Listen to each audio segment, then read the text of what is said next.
ಗರ್ವದಿಂದಾದವನೇ.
ಸಮಾಜದ ಎಲ್ಲ ಮುಖಂಡರಿಗೆ, ಇಲ್ಲಿ ಸೇರಿರುವ ಎಲ್ಲ ಸಾರ್ವಜನಿಕರಿಗೆ ನನ್ನ ನಮಸ್ಕಾರಗಳು. ಸರ್ವಜ್ಞ ಜಯಂತಿ ಶುಭಾಶಯಗಳು. 16ನೇ ಶತಮಾನದಲ್ಲಿ ಕರ್ನಾಟಕದ ಕಂಡ ಒಬ್ಬ ಶ್ರೇಷ್ಠ ವಚನಕಾರ. ಆಡು ಮುಟ್ಟಲ್ಲಿ ಸೊಪ್ಪಿಲ್ಲ, ಸರ್ವಜ್ಞ ಬರೆಯದ ವಿಷಯವಿಲ್ಲ. ಹಾವೇರಿ ಜಿಲ್ಲೆಯ ಅವಳು ಸರ್ವಜ್ಞರ ಜನ್ಮಸ್ಥಳ. ತಂದೆ ಬಸವ, ತಾಯಿ ಕುಂಬಾರ ಮಾಳಿ. ಸಮಾಜದ ಅಂಕು ಡೊಂಕುಗಳನ್ನು ಚಿಕಿತ್ಸಾ ನೋಟದೊಂದಿಗೆ ತಿದ್ದಿದ್ದ ಸಮಾಜ ಸುಧಾರಕ. ಸಾಮಾಜಿಕ ಹಾಗೂ ಧಾರ್ಮಿಕ ವಿಷಯಗಳನ್ನು ಕುರಿತು ಸರಳವಾಗಿ ಸರ್ವಕಾಲಿಕ ಸತ್ಯಗಳನ್ನು ಬರೆದ ಸಂತ ಸರ್ವಜ್ಞ ಕವಿ ಎಂದು ಹೇಳುತ್ತಾ ಈ ನನ್ನ 2 ಮಾತುಗಳನ್ನು ಮುಗಿಸ್ತಾ ಇದ್ದೀನಿ. ಜೈ ಹಿಂದ್, ಜೈ ಕರ್ನಾಟಕ. ಎಲ್ಲ ಬಲ್ಲವರಿಲ್ಲ, ಬಲ್ಲಿದರು ಬಹಳಿಲ್ಲ,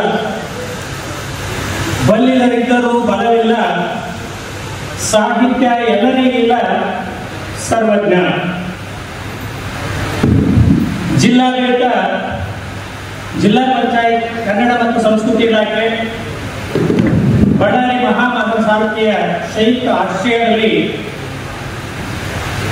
ಸಮಾವೇಶಗೊಂಡಿರುವಂತಹ ಸಂತ ಕವಿ ಶ್ರೀ ಸರ್ವಜ್ಞ ಜಯಂತಿಯ ಹಾರ್ದಿಕ ಶುಭಾಶಯಗಳನ್ನು ತಮ್ಮೆಲ್ಲರಿಗೆ ಮೊದಲನೇದಾಗಿ ತಿಳಿಸುತ್ತಾ, ಸರ್ವಜ್ಞನ ಬಗ್ಗೆ ಬಹಳ ವಿಶೇಷವಾಗಿರ್ತಕ್ಕಂಥ ಮಾತುಗಳನ್ನ ಹೇಳುವಾಗ ಸರ್ವಜ್ಞ ತಾನೇ ಹೇಳ್ಕೊಳ್ತಾನೆ, ಆತ ಒಂದು ಜ್ಞಾನದ ಪರ್ವತ ಅಂತ. ಸರ್ವಜ್ಞನೆಂಬುವನು ಗರ್ವದಿಂದ ಆದವನೇ, ಸರ್ವರನ್ನು ಒಂದೊಂದು ನುಡಿ ಕಲಿತು ವಿದ್ಯೆಯ ಪರ್ವತವೇ ಆದ ಸರ್ವಜ್ಞ. ವಿದ್ಯೆಯ ಪರ್ವತವೇ ಆಗಿರ್ತಕ್ಕಂಥ ಸರ್ವಜ್ಞನನ್ನ ನಾವು ಕ್ಷಣಿಕವಾಗಿರ್ತಕ್ಕಂಥ ಸಂಕ್ಷಿಪ್ತವಾಗಿರ್ತಕ್ಕಂಥ ಪರಿಧಿಯಲ್ಲಿ ಕಟ್ಟಿಕೊಡ್ತಕ್ಕಂಥದ್ದು ಕಠಿಣವಾದಂತಹ ಕೆಲಸ.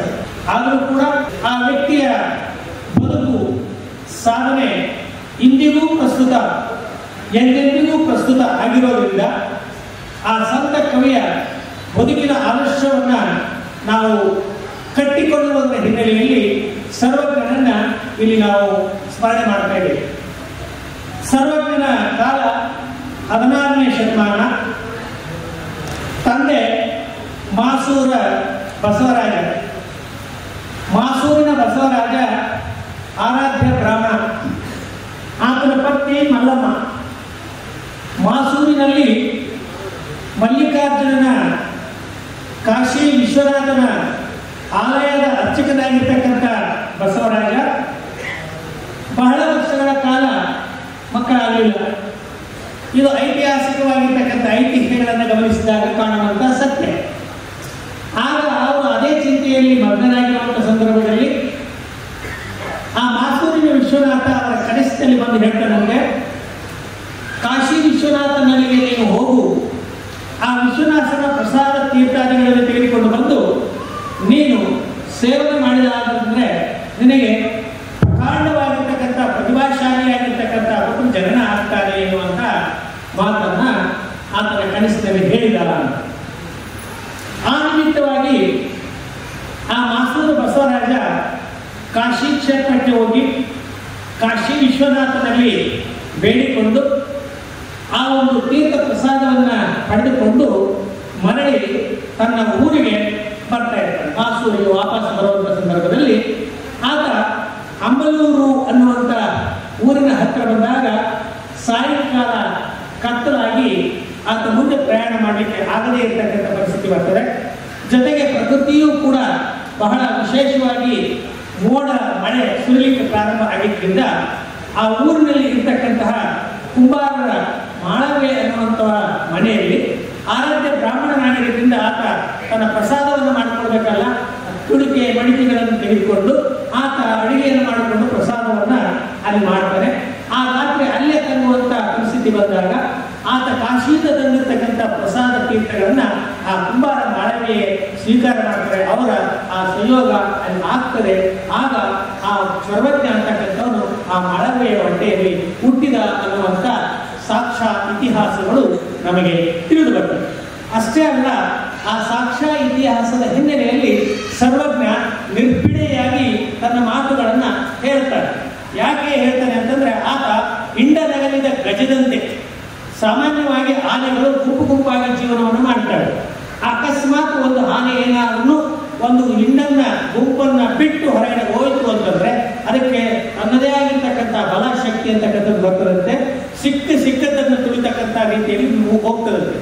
ಆ ಹಿನ್ನೆಲೆಯಲ್ಲಿ ಸರ್ವಜ್ಞ ಯಾವುದನ್ನೂ ಕೂಡ ಮುಚ್ಚಿ ಇಡದೆ ತನ್ನ ಬದುಕನ್ನ ಬಿಚ್ಚಿಟ್ಟದು ಮಾತ್ರ ಅಲ್ಲ, ಸಮಾಜದ ಎಲ್ಲವುಗಳನ್ನ, ಅದಕ್ಕೆ ಒಂದು ಮಾತು ಆಡು ಮಾತು ಹೇಳ್ತಾರೆ, ಆಡು ಮುಟ್ಟದ ಗಿಡವಿಲ್ಲ, ಸರ್ವಜ್ಞ ಹೇಳದ ವಿಷಯವಿಲ್ಲ ಅನ್ನುವಂಥ ಮಾತನ್ನ ನಮ್ಮ ಜನಚರಿತರು ಹೇಳ್ತಾ ಇದ್ದಾರೆ. ಅಂದ್ರೆ ಸರ್ವಜ್ಞ ಯಾವುದನ್ನೂ ಬಿಟ್ಟಿಲ್ಲ.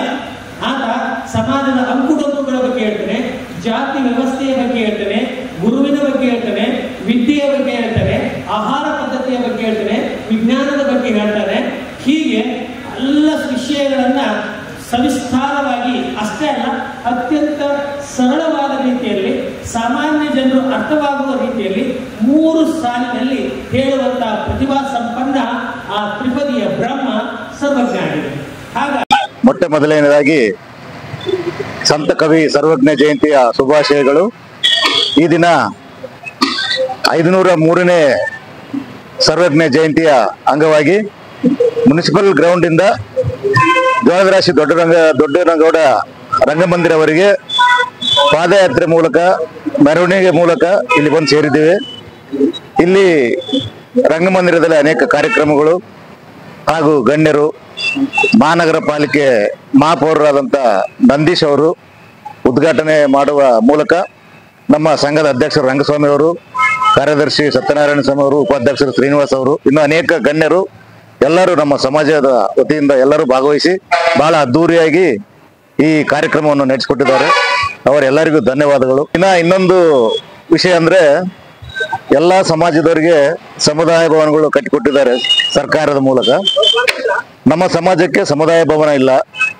ಹಾಗಾಗಿ ನಾವು ಬೇಡಿಕೆ ಒಂದೇ, ನಮ್ಮ ಕುಂಬಾರ ಸಮುದಾಯಕ್ಕೆ ಸಮುದಾಯ ಭವನ ಈ ಸರ್ಕಾರದ ವತಿಯಿಂದ ಮಾಡಿಕೊಟ್ರೆ ಬಹಳ ಒಳ್ಳೇದಾಗುತ್ತೆ. ನಮ್ಮಲ್ಲಿ ಅನೇಕ ಬಡ ಜನರಿದ್ದಾರೆ, ಅವರು ಸ್ವಂತ ಹೋಗಿ ಕಲ್ಯಾಣ ಮಂಟಪದಲ್ಲಿ ಮದುವೆ ಮಾಡಿಕೊಂಬಂತ ಶಕ್ತಿ ಕೂಡ ಇಲ್ಲ ಅವರಿಗೆ. ಹಾಗಾಗಿ ದಯಮಾಡಿ ನಾನು ಸರ್ಕಾರಕ್ಕೆ ಕೇಳಿಕೊಳ್ಳೋದಿಷ್ಟೇ, ನಮ್ಮೆಲ್ಲರ ಸಮಾಜದ ವತಿಯಿಂದ ನಮಗೆ ಕುಂಬಾರರಿಗೆ ಒಂದು ಸಮುದಾಯ ಭವನ ಕಟ್ಟಿಸಿಕೊಟ್ರೆ ಬಹಳ ಒಳ್ಳೇದಾಗುತ್ತೆ. ಸರ್ಕಾರಕ್ಕೆ ನಮ್ಮ ಮನವಿ. ಸರ್ವಜ್ಞ ಜಯಂತಿ ಮೂಲಕ ನಾವು ಇನ್ನೊಂದು ಮನವಿ ಏನಂದರೆ, ನಮ್ಮ ರುದ್ರಭೂಮಿ ಹಿಂದಿನ ಒಂದು ಸರ್ಕಾರದಲ್ಲಿ 4 ಎಕರೆ 20 ಸೆಂಟ್ಸ್ ಭೂಮಿಯನ್ನು ನಮಗೆ ನೀಡಲಾಗಿತ್ತು. ಅದಕ್ಕೆ ಕಾಂಪೌಂಡ್ ಆಗ್ಲಿ, ಈ ತರ ವ್ಯವಸ್ಥೆ ಆಗ್ಲಿ, ಬೋರ್ ಆಗ್ಲಿ ಏನು ಮಾಡ್ಕೊಳ್ಳಿಲ್ಲ. ಈಗ ಈ ಸರ್ಕಾರ ನಾವು ಕೇಳ್ಕೊಳ್ಳೋದೇನಂದ್ರೆ, ಎಲ್ಲ ನಮ್ಮ ಮೂಲಭೂತ ಸೌಕರ್ಯಗಳನ್ನು ಇದು ಮಾಡ್ಕೊಡ್ಬೇಕಂತೇಳಿ ನಾವು ಈ ಮುಖಾಂತರ ಹೇಳ್ಕೊಳ್ತಿದ್ದೇವೆ. ಕುಂಬಾರ ಸಂಘದ ತರಫಿಂದ ಕೇಳುತ್ತಿದ್ದೇವೆ. ಬಳ್ಳಾರಿಯ ನಿರಂತರ ಸುದ್ದಿಗಾಗಿ ಬಳ್ಳಾರಿ ಬೆಳಗಾಯಿತು ಚಾನೆಲ್ನ ಸಬ್ಸ್ಕ್ರೈಬ್ ಮಾಡಿ ಹಾಗೂ ಬೆಲ್ ಐಕಾನ್ ಒತ್ತಿ.